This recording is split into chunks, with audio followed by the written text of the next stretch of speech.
Sima, sasa nataka nipate sasa taswira yako kamili kwenye hivi vita. Nakumbuka mwaka jana kwenye zile vita za siku 12 ulizungumza kwamba vita dumu zaidi ya wiki 2 na ilikuwa ni hivyo.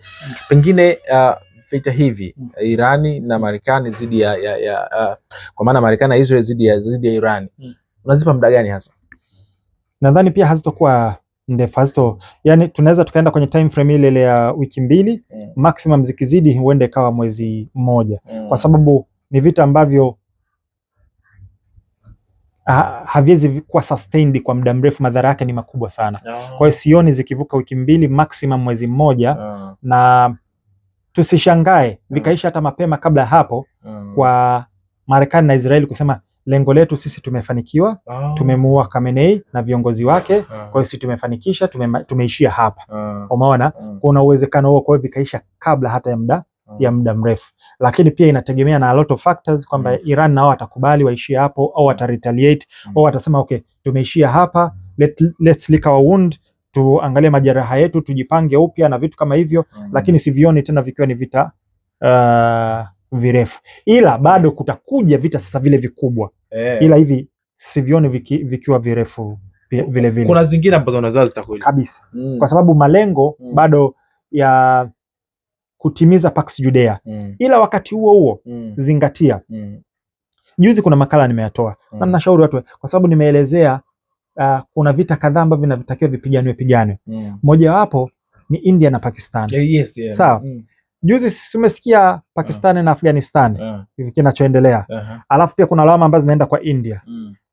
Ili Pax Judea ifanikiwe, inabidi Pakistan awe denuclearized. Nuclear za Pakistan zinatakiwa zibomolewe. Kwa hiyo tutegemee kwamba kuna mtifu ambao unakuja kule. Na hata India alishambulia lango la moja ya sehemu za kuhifadhi silaha za nuclear za Pakistan. Kwa hiyo huko kuna, na juzi tumeona Modi kaenda kwa mshikaji wake. Alafu chama kinachoongoza India ni wakatili sana, yani vibaya mno, yani wanachokifanya kule kwa watu wasiokuwa wa Hindu wale, Waislamu na Wakristo wanashambuliwa sana, wanateswa sana, wanavamiwa sana, wanachomewa misikiti, makanisa, yani sema huvioni. Yani ile BJP ni another Zionist. Kuna Indian Zionism, Hindu Zionism na yenyewe ndio inaendelea kule. Ni disaster pia. Vibaya mno. Sema hivyo ndio uvioni kwenye mainstream media. Lakini madhara yanatokea kule ni mabaya sana. Lakini kwa hiyo kwa taswira yako, pengine ulivyosema kwamba wakasema wamekamilisha au wakafanya kama kile walichokifanya katika zile vita, kwamba tumeshambulia kwenye vino vya nuclear vile, tumeviharibu. Na kama unakumbuka, unajua muda huo unatoa jibu. Nilisema hawajafanikiwa chochote mashambulizi waliofanya kwenye zile nuclear, na kwamba bado zina uwezo wa kufunction, sawa. Japokuwa Trump alisema we have obliterated, kwamba tumeziangamiza kabisa. Sasa kama umeziangamiza, kwa nini tena unakuja kushambulia? Na hayo ameyasema mmoja wa maseneta wa Marekani, lakini viongozi wengine waliokuwa CIA wakasema Trump alituambia kwamba umeshashambulia miezi 6 tu iliyopita, sasa hivi unasema kwamba unaenda kuzuia asiwe na nuclear. Kwa hiyo unaona jinsi gani wanavyojikanyaga. Yani ndio maana kwenye Uislamu kuna hadithi moja ambayo iko very Mtume sasa anasema sayatikum sanawatul khada, zinakuijieni miaka ya udanganyifu, yusadiku fiha alkadhib wa yukadhibu fiha sadiq. Wanaaminika waongo na wakweli wanaonekana waongo. Sasa hivi kina Milwaukee wa taifa la blue anaaminika maneno anayopeka. Sasa hivi anachokisema Trump anaaminika, watu wanachukulia kama kweli, japokuwa ni uongo mtupu. Na hadaa ni miaka ni sera yao. Unakumbuka Trump wakati anaingia madarakani alisema Biden atatuingiza kwenye vita na Iran, Biden ataanzisha vita, sio nini. Mimi sina mpango kuanzisha vita. So far amekuja peacemaker. So far amekuja kashashambulia nchi 5 yeye peke yake ndani ya mwaka mmoja. Alafu kuna kitu kimoja cha muhimu sana nataka nikisahau. Netanyahu aliainisha nchi 5 ambazo zinatakiwa zibomolewe. Kuna Syria tayari, kuna Iraq tayari, kuna Libya tayari, kuna Iran iko pale, kuna Sudan tumeona hali ilivyo tayari, kuna Egypt na ipi ambayo sijataja, kuna hizo nchi. Kwa hiyo so far katika zile box zinaendelea kutikiwa. Hizo zikifanikiwa Pax Judea itakuwa katika yani imepiga hatua nzuri sana kwenye kufanikiwa. Okay, lakini kwa kumalizia sasa katika hii taswira yako pengine kwa sababu watu wamekuwa wakizungumza mambo mengi sana. Ramigalas naye pia alitoa maoni yake. Naomba nisome kwanza huu ujumbe kwa sababu kabla sijauliza ni vyema nikausoma kwanza kabla ya kuuliza swali langu, kwa sababu watu wamekuwa wakizungumza mambo mengi sana sima, unajua kwenye si nimekwambia sasa hivi wachimbuzi wameibuka, wajuaji wameibuka. Ulitoa maelezo kwenye interviews ambazo ulizifanya, akasema kwamba ulizungumza kwa Pax Judea ambayo ulikuwa unaizungumzia. Ramigalas akaja akasema hivi, point of correction DJ Sma, Irani haja unajua maana point of correction, kusahihisha kwamba ananisahihisha kwamba nimekosea. Sawa, akasema kwamba Irani haijatangaza rasmi kama wana nuclear power kwa ajili za kiulinzi. Ndio maana Marekani nukta hapo. Ushai kunisikia katika kauli yangu yoyote nikisema kwamba Irani ametangaza na nuclear kwa sababu ya ulinzi? Hapana. Mimi huwa nasema kitu gani? Wanatumia katika kuzalisha visizo vyao, shughuli zingine pale. Kwamba Iran hana nuclear na ni kwa sababu ya fatwa yao, na nimeielezea. Umeelezea pia leo. Imani yao hairuhusu. Kwa hiyo sijui correction hiyo au uelewa wake au kasikiaje. Sikumbuki sehemu yote ambayo nimesema Iran, tena mimi nimekuwa nasema hana. Anyway, tuendelee. Kila mtu ana uelewa wake. Afa kaandika, ndio maana Marekani analeta masharti ya vizuizi vya kuendelea kuzalishwa nchini humo. Akaendelea kwa kuandika, sababu ya Marekani na Israel kuwa na wasiwasi, kwanza nchi kama United States ambayo ni Marekani na Israel zinaamini kama Irani akipata bomu la nyuklia, mizani ya nguvu Mashariki ya Kati itabadilika sana, na Israel hasa anaiona kama tishio la moja kwa moja la usalama wake. Ndio maana mara nyingi wana vikwazo vya kiuchumi, mashinikizo ya kidiplomasia na wakati mwingine vitisho vya kijeshi. Irani tayari ina uranium iliyoboreshwa hadi karibu 60% kwa bomu la nyuklia, inahitajika 90%. Alizungumza hivyo. Kamalizia kwa kuandika 90% kama ataamua kuharakisha. Hii kwa lugha inaitwa blackout time. By the way, hizi nondo nimelishwa na babu yangu mzaa mama yangu ambaye ni mwanajeshi mstaafu wa Somalia na alikuwa brigedia kipindi cha vita ya Somalia na Marekani mwaka 1991. Babu yake ndo alimlisha madini. Mimi ni mshauri Rami aenda akasikilize interview yangu na maelezo yangu. Alichokisema nilishakielezea na hata kwenye jinsi unakumbuka kwenye uchambuzi nakwambia kwamba kuna karibia kilo 400 za enriched uranium up to 60% ambazo zilihamishwa, ambazo mpaka sasa hivi hazijulikani ziko wapi. Israeli wenyewe akasema kwamba Iran amehamisha 400 kgs of enriched uranium up to 60%.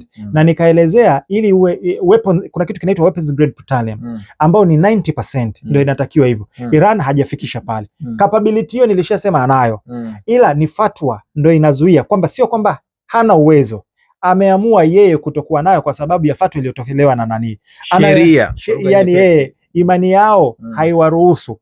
Na ndo hapa kama umesikiza maelezo yangu ya nyuma nikasema iwapo atakuja kiongozi mpya supreme leader akaona kwamba kama nilivyotolea kwamba kuna dharura kwenye Uislamu ambayo inaruhusu ufanye baadhi ya vitu ambavyo huruhusiwi, ataona kwamba kuna umuhimu, Iran uwezo wa kuwa na nuclear anao. Kwa hiyo sijui yeye kaelewa vipi. Hakuna sehemu nimesema Iran ana nuclear weapons. Hakuna sehemu nimesema kwamba ana 90%. Hivyo vitu alivyovisema vyote navijua. Sijui kaelewa vipi au kasikia vipi au uelewa wake ukoje. Ila ningemshauri tu ende akasikilize hivyo vitu alivyovisema vyote nimeshavielezea. Na North Korea alishamwambia Iran, sema ukitaka nakupa kabisa mzinga kamili, uko tayari wa nuclear nakupa. Lakini ni fatwa ya supreme leader ndio inamzuia mpaka leo Iran asiwe na kombora. Ila pia yeye namsikitikia kwamba hajui uhalisia wa mambo. Hivi vita sio kuhusiana na nuclear. Haelewi hebu nimwambie aende akasome, kwa sababu Netanyahu zaidi ya miaka 30 anasema 2 weeks from now Iran atakuwa na nuclear, bado miezi 6 atakuwa na nuclear weapon, kwa zaidi ya miaka 30. Sawa. Hii ni propaganda. Lengo lao, kuna mambo mengine ya muhimu sana pale eschatology na vile vile kimkakati. Nimeongelea trade routes, huenda hajui umuhimu wa trade routes. Wakifanikiwa kumwangusha watakamata trade routes za mbili ambayo ni Bab el-Mandab pamoja na Strait of Hormuz. Sawa. Lakini watamwathiri Marekani na Mrusi na Mchina, kwa sababu kuna Belt and Road inapita pale. Vile vile kuna nyingine ambayo ni North South Corridor ambayo inatoka kwa Mrusi inakuja mpaka pale. India pia na trade route yake ambayo inafika pale. Yani kuna vitu vingi ambavyo huenda havielewi hii ukubwa wake. Yeye anadhani hivi vita it's specifically ni kuhusiana na nuclear. Kwa hiyo kuna umuhimu watu kufuatilia hivi vitu yani. Ndio maana nikasema sasa hivi wachambuzi wapo wengi, wajuzi wako wengi, kila mtu na uelewa wake.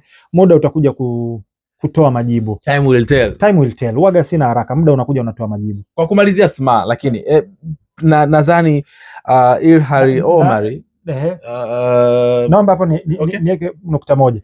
Kuna baadhi ya watu walisema kwamba nilidanganya. Na hii naomba niweke sawa. Nilidanganya niliposema kwamba vita havitapigana. Kwanza, uwezi ukasema uongo kwa kitu ambacho hakijatokea. Uongo unaweza kusema ambacho kimetokea. Kwa hiyo nikisema kesho itanyesha mvua, huo sio uongo, huo ni utabiri. Tutasubiri kesho ikifika tujue mvua imenyesha au haijanyesha. Kwa sababu tukio limetokea, huwezi ukadanganya. Kitakachotokea kama nimekosea, utasema ulikosea, utabiri wako ulikosea. Cha kwanza. Cha pili, nilisema kuna vitu kati ya vile. Full scale war sioni kitokea. Ila surgical strike nitaona kuna uwezekano huo, na ndio kilichotokea. Kwa hiyo kuna vitu watu wanatakiwa waelewe. Unajua mimi I'm responsible kwa ninachokisema. Sio jinsi mtu anavyoelewa na uelewa wake na kapasiti yake ya kunielewa mimi. Kwa hivyo ni vitu ambavyo naomba watu wavielewe. Naam. Sawa. Ilhan Omar huyu ni mbunge kama sijakosea wa Marekani ambaye ana asili ya Somalia.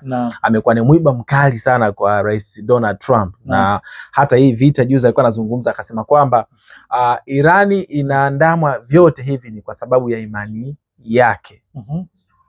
Iko sahihi kwa kiwango gani? Ama na kuna wengine pia hata Tanzania wanaamini kwamba Irani inaandamwa haya yote ni kwa sababu ya kiimani. Unakumbuka nilichokwambia? Kwa nini Iran ni tofauti? Kwa sababu nchi yao, sera yao ni ya itikadi yao ni ya kiimani. Kwa hiyo ni ngumu sana. Ukidestroy ile imani, umeidestroy. Nchi zingine, Syria, Iraq, Afghanistan na kwingine Libya wapi, imekuwa rahisi kwa destroy kwa sababu hawana itikadi ya kidini.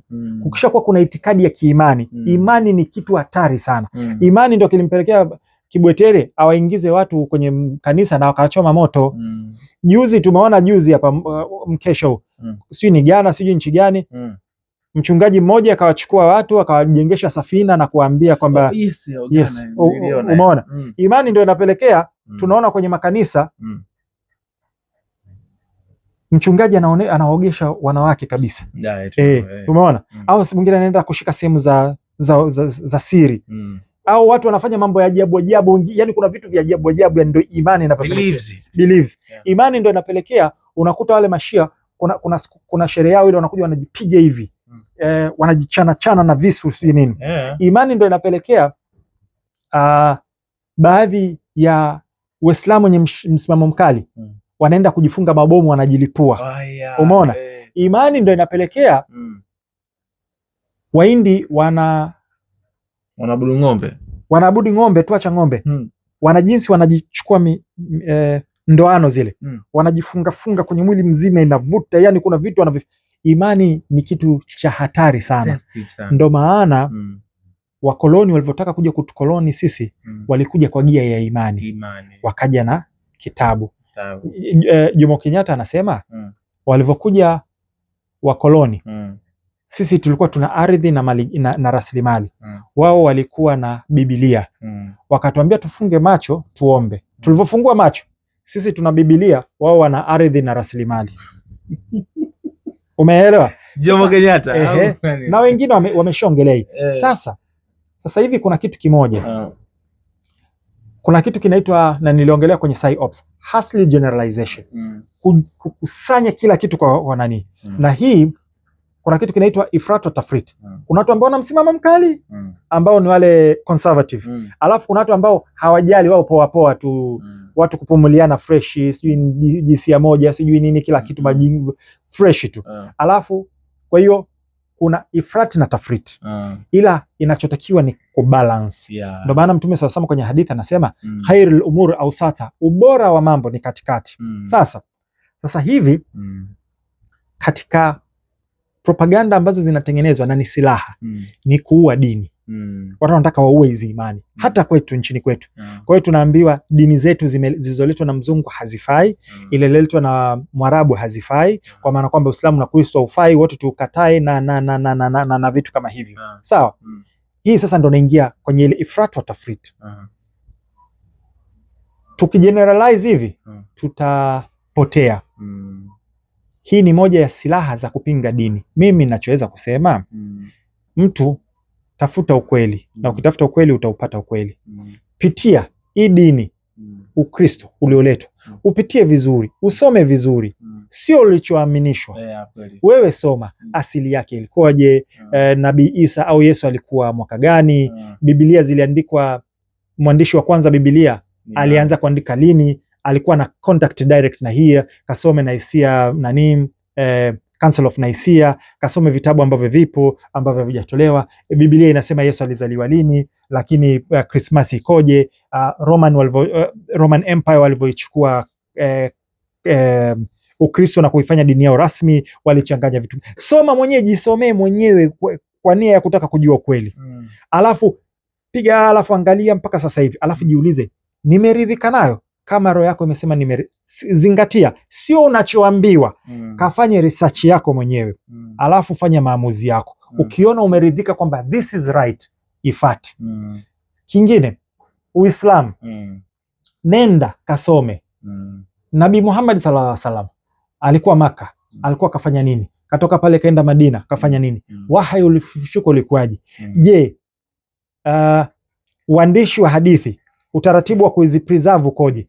Aya za kwenye Qur'ani zikoje? Zimeshaikubadilishwa sehemu fulani, hazijabadilishwa, zimekuwaje? Waliokuja, kwa hiyo fuatilia mpaka sasa hivi. Alafu jiulize, ni sahihi au sio sahihi? Hiyo ndio njia sahihi, kwa sababu unajua kuna ule upande ambao they are not saying, wale watu ambao wanakuambia tuache dini zilizoletwa na mzungu na Mwarabu, turudi kwenye dini zetu na mila zetu. Hawatuambii tuzikague hizi mila zetu na dini zetu ni sahihi, kwa sababu kuna uwezekano Uislamu ni makosa, Ukristo ni makosa, na mila zetu pia ni makosa. Umeelewa? Inahitaji uwe na logic. Yes. Hizi ni vitu ambazo ni rahisi sana. Unajua hizi dini zimekuja, ukiangalia majority ya hizi dini kuu, na nikiongelea Uislamu na Ukristo ndo dini kuu ambazo ziko kwetu, zina misingi mizuri sana. Zinakwambia usiibe, sawa, usidhulumu, usitukane, usizini, usifanye makosa, usiabudu masanamu na vitu kama hivyo, usishiriki mapenzi ya jinsia moja. Yes. Misingi yake asilimia kubwa ni mizuri, sawa. Kuna corruption hapo katikati, ila ili uweze kuzifatisha, kuna kitu ambacho unatakiwa kandamize nafsi yako. Kuiba kunatamanisha, nafsi inataka, lakini unaizuia. Kutokudhulumu, nafsi inataka, lakini unaizuia. Kutokutukana, unabidi uizuie nafsi yako. Kutokuzini, yani kwa hiyo inabidi inakupa nidhamu ya nafsi yako wewe. Ni mfumo, dini ni mfumo wa maisha ambao una control ishi vipi. Usigombane na watu, usiwadhuru watu, usiibie watu, uwe muungwana, usamee, yani vitu kama hivyo. Jinsi ya kuishi na ndugu zako, jinsi ya kuishi na majirani zako, jinsi ya kufanya biashara. Umeona hapa nilielezea. Mfano sisi kwenye Qur'an kuna sura nzima inaitwa Wailil Mutaffifin. Suratul Mutaffifin. Alladhina idha iktalu ala nasi yastawfun wa idha wazanuhum au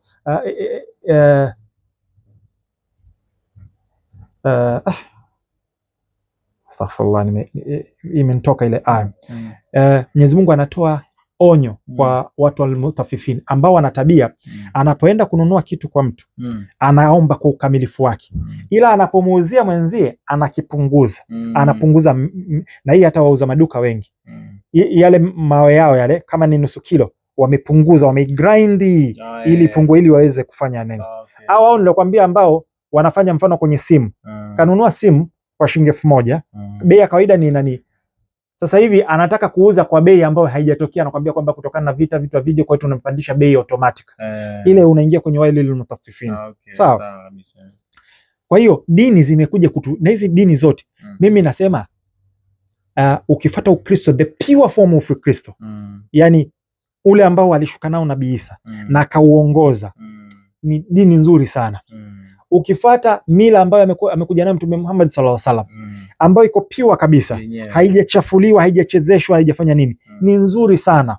Sawa. Ukifuata mila ya Nabii Moses ni nzuri sana. Ukifuata mila ya Nabii Ibrahim ni nzuri sana, ukizifatisha kama zilivyo. Hapa katikati kuna mashirika ambayo yaliingia kati yakazibadilisha kwa maslahi yao. Ndio maana tunarudi kwenye swali lako ya imani. Wanataka kudestroy imani. Nilisema ili mpinga Kristo Masihi Dajjal aje, inabidi imani zetu zidhoofike.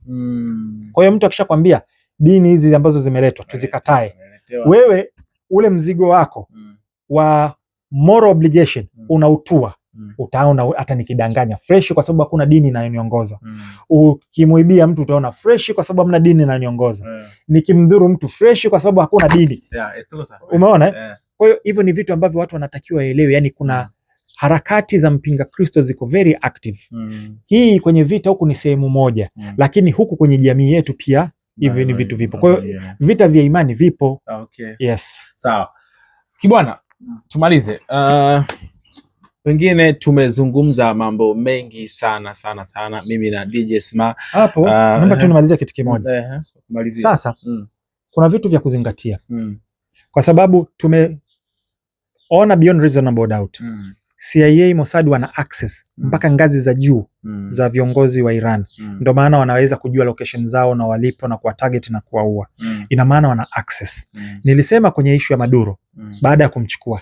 Tukitaka kujua kama alisalitiwa, tuone baadaye viongozi waliobaki madarakani watareact vipi. Kama wanafanya ambacho Marekani anataka, tujue walimuuza na wanashirikiana na Marekani na wale. Kwa hiyo ni kitu ambacho tunatakiwa tuzingatia, na tumeona so far serikali ya Venezuela inafanya kile ambacho Marekani anataka. Inakupa ishara kwamba walimuuza Maduro. Sawa. Sasa Iran imetangaza nani ya watu watatu ambao ndo wanakuja kuongoza wa mpito kuongoza Iran kipindi hichi mpaka pale atakapochaguliwa supreme leader mwingine. Umeona? Ndio hao hapa watu watatu hao wamechaguliwa kuongoza Iran sasa hivi. Ni baraza kwa kipindi hichi. Jina nitakuwekea, utaweka pale watu baadaye tunajua. Yes. Sawa kabisa. Hao ndio wamechaguliwa waongoze. Ndio maana nakwambia kuna SOP, standard operating procedure, tayari watu wapo. Sasa tuangalie iwapo kiongozi ambao tukiona Marekani wanasema sisi tutatimiza majibu yetu, tunaishia hapa. Viongozi ambao wapo iwapo wataendana na matakwa ya Marekani, tujue ilikuwa imepangwa, yani walishaongea kwamba sisi tutakuweka madarakani, ila wewe ukae madarakani inabidi tuwaondoe kwanza hawa. Kwa hiyo wamewauza waondolewe ili wao wakamate madaraka waende matakwa ya. Kwa hiyo kuna muda ambao utakuja utatuambia retaliation yao itatuambia msimamo wa viongozi ambao wapo sasa hivi. Kwa kuna vitu ambavyo tunaviweka, tunakwambia sisi tunaenda na open source tuone, lakini kama nilivyosema vita hivi pia sivioni vikichukua muda mrefu, wiki 2 maximum mwezi. Kweli. Naam. Bana, kwanza nimeshukuru sana Rizky bwana, amenikumbusha hapa kuna kitu wakati tuko njiani tulisema nikifika nitakuuliza Sma. Nimemwona Mange Kimambi kupitia mtandao yake ya kijamii amefurahia kile ambacho amekifanya Donald Trump katika nchi ya Irani, akisherehekea pia kuuawa kwa Ali Khamenei pia. Na kumekuwa na mtafaruku, kuna wengine ambao wanasema yuko sahihi na kuna wale ambao wanasema kwenye hili hataki kusherehekea kifo cha mtu. Sima, kwenye hili una ujumbe gani kwake? Kwa nani? Kwa yeye kauli yake alizosema hizo Mange Kimambi. Kwanza naomba tueleweke kitu kimoja. Kila mtu ana uhuru wa maoni yake. Yeye maoni yake na mtazamo wake. Kwa hiyo siwezi nikampangia aone nini, asione nini, apende nini, asipende nini. Yeye na nani yake. Sasa labda uniulize mimi, nini maoni yangu mimi? Nikupe maoni yangu mimi. Yeye siwezi nikamwambia yeye afanye nini wala asifanye nini. Maoni yako kwenye hili. Cha kwanza, kilichofanyika ni dhuluma, sio sahihi. Haitakiwi nchi kwenda kushambulia nchi nyingine. Na ni kinyume hata cha katiba ya Marekani. Unajua Marekani inabidi upate congressional Senate pamoja na Congress ruksa, hawakufanya. Ila kuna upande wa special military operations ambao JSOC kule kuna baadhi ya mazingira yanaruhusu, lakini inabidi uipe taarifa Gang of 8. Kuna viongozi 8 wa juu ambao inabidi wape taarifa. Wamepewa 7, mmoja hajapewa, ambao ni Tulsi Gabbard, ambaye ndo National Director of Intelligence. Usalama wote wa Marekani uko chini yake. Yule mwanamama mimi namkubali sana na ana msimamo, na yeye alisema kabisa Irani hana nia ya kutengeneza nuclear, wala intelligence yetu haionyeshi kwamba yuko kwenye process ya kutengeneza silaha ya nuclear. Yule wamemtenga kwa sababu anajua angipinga. Kwa hiyo hata wao wenyewe kwa wenyewe sheria zao za ndani kwa ndani wamezivunja. Na ni kosa kushambulia nchi nyingine. Sawa? Kumbuka Irani hakuanza kushambulia. Kashambuliwa, ana retaliate. Lakini niliongelea kwamba kuna watu wanaitwa house negroes ambao ni vibaraka wa koloni. Na nikasema ambao wakumbuki house negroes ni nani? Kuna field negroes na house negro. Na hii ameelezea vizuri sana Malcolm X. House negro kipindi cha utumwa. Wale watu weupe walikuwa wanaenda kwamba si ana watumwa zake labda 100 200. Anaenda anamchukua mmoja. Anamchukua anaishi naye ndani. Kwa hiyo anakula chakula, yeye anachokula kile kama ni kuku, pilau, nini, mabaki yake anampa huyu anakula. Lakini anachokula hichi ya mabaki ni bora kuliko anakula wale field negro. Wanakula chakula labda cha mahindi tu ya kuchemsha, maharage ya kuchemsha, maisha yao ni mabovu. Huyu analala kwenye basement, sio kitanda bora sana, lakini angalau mazingira yake ni bora kuliko wale ambao wanalala chini na kwenye majani. Kwa hiyo mazingira yake ni mazuri. Sasa kwa ajili ya kulinda maslahi yake na ile neema ambayo yuko nayo yeye, anawasaliti wale wenzie. Wenzie wakimfuata, jamani, hebu tupe siri, tunataka tu, unajua tuna mpango wa kukimbia kutoroka kesho saa 6 nini. Anamwambia fresh. Alafu anarudi kwa bosi yake, bana, jamaa wamepanga kutoroka. Kwa hiyo watu wanashangaa saa 5:30, so plan saa 6, wamevamiwa, wamekamatwa. Au route yao wanawachua kifika sehemu fulani, kumbe watu wamejitenga, wanawakamata, wanawaua. Alikuwa anawasaliti wenzie. Kwa hiyo anafanya kazi ya slave owners wao. Kwa hiyo hata hao tunao wengi. Kuna mtu ambaye chochote anachokifanya Marekani anaunga mkono. Ni mara ngapi tutasikia mtu anakuambia kwamba Trump, njoo Tanzania tukupe hii Tanzania. Toa tu hii serikali yoko, chukua madini, chukua nini, fukuza wote, tunakupa chochote, njoo fanya chochote. Tushawasikia akisema njoo uitawale. Sasa mtu mwenye akili binafsi unakaa unasikiliza, unajiuliza, unasema haya ndo ambayo tunataka yaje kufanyika huku. Hawa watu ambao tumeona kwenye Epstein Files wanalawiti watoto wadogo wa kiume, wanabaka watoto wadogo, wanakunywa damu za watoto, wanaua, wanafanya blood ritual, umeona? Wanafanya uchafu wote, ndio tunataka tuje tuikabidhi nchi yetu. Alafu wewe unaipigia campaign kwamba ije huku na unataka kubrainwash vijana ambao hawaelewi ukali wa mambo waunge hii mkono, umeona? Aya, Epstein Files zimetoka, basi useme kwamba jamani, hawa ambao nilikuwa nakwambiani tuungane nao mkono hawatufai. Wana 1 2 3. Unamwambia mtu kama Trump ambaye ashasema kwamba Africa is a shithole. Ni sehemu, ni kama choo, ni takataka. Alafu huyo mtu nataka aje tutawale, alafu unategemea kwamba atakuja na sera nzuri. Kwa hiyo lazima watu tuangalie, nimesema mitandaoni kuna house negro wengi, kuna watu ambao wako kwenye biashara, nao wako wengi. nchi jirani Kenya au wengine huku, angalia mtu anapewa hifadhi wapi, anapewa mazingira gani, wanalipwa millions of dollars, tumeona. Kwa hiyo tuwe makini sana na aina ya watu ambao wanajaribu kutupoteza. Sasa shida ni moja, nishaongelea red car theory. Kuna mtu ana jambo lake ambalo analitaka.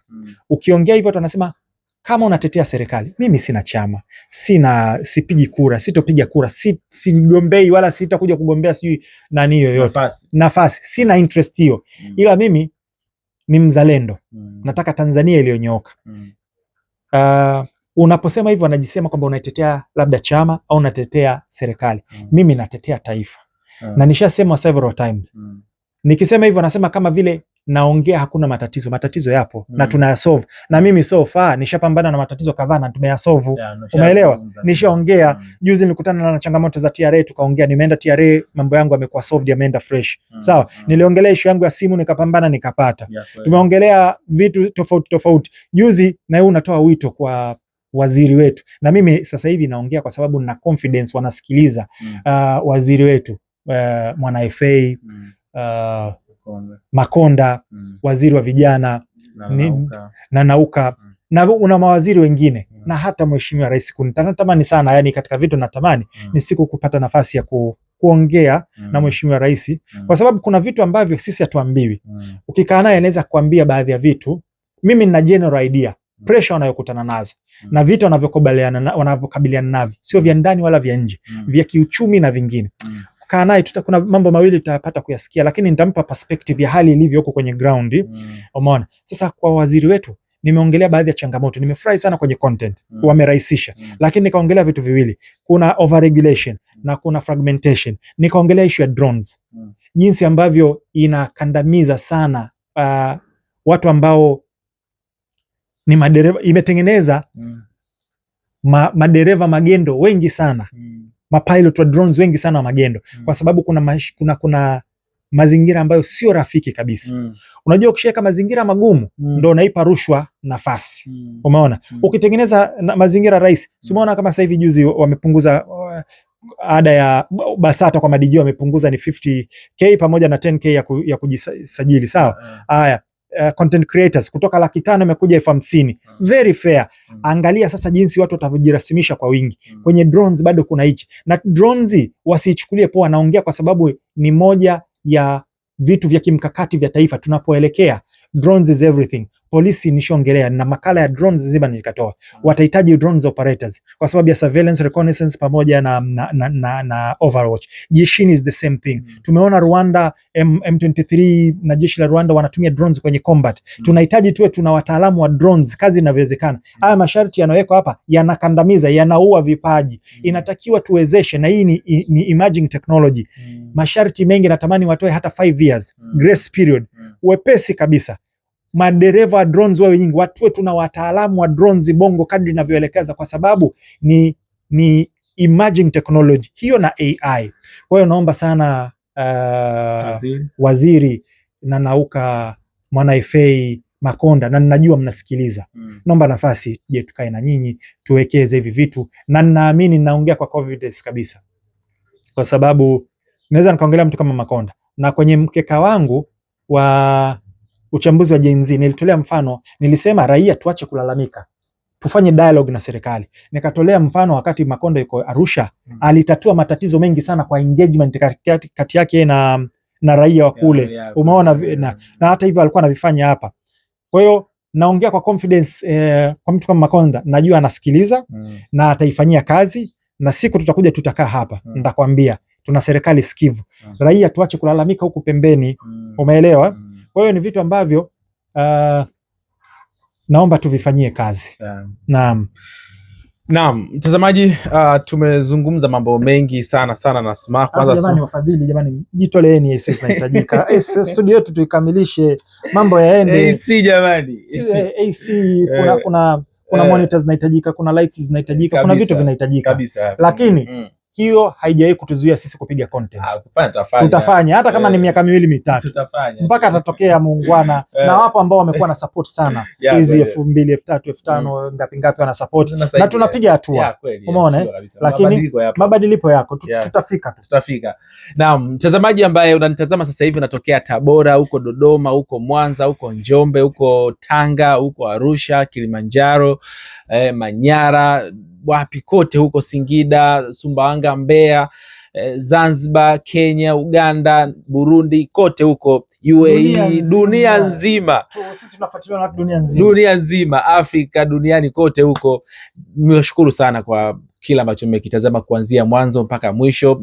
Sisi bahati nzuri sana ni watu ambao huwa tunaomba radhi. Kama kuna sehemu tumezungumza kimekugusa na ukaona kwamba hapa umetukosea kwa namna moja ama nyingine, tumekosea, tunaomba utuie radhi. Sisi sio malaika, tuna mapungufu.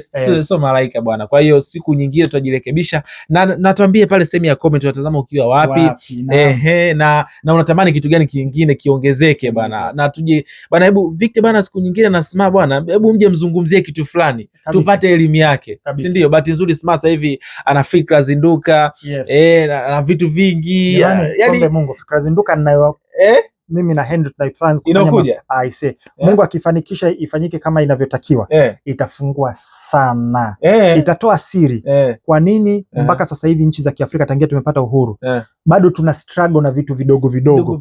Yani utasikia labda mpaka leo ardhi inani barabara au umeme au miundombinu, tunabaki kulaumu hizi serikali zetu za Afrika. Hatujui mifumo ambayo ipo. Tuombe yani siku hiyo iwapo Mungu atafanikisha kwa vision ambayo ipo, itawafungua sana sana sana. Kwanza mimi Sma na Henry Minuka naombea maisha marefu sana, kwa sababu naamini ujio wenu, naona kabisa kama Mungu amewatuma mje muikomboe hii Tanzania na Afrika kwa ujumla. Mtazamaji, asante sana kwa wewe ambao umetazama kuanzia mwanzo mpaka mwisho. Mimi naitwa Victor Madaha, nyuma kamera alikuwa Polisi Kibwana. Asante.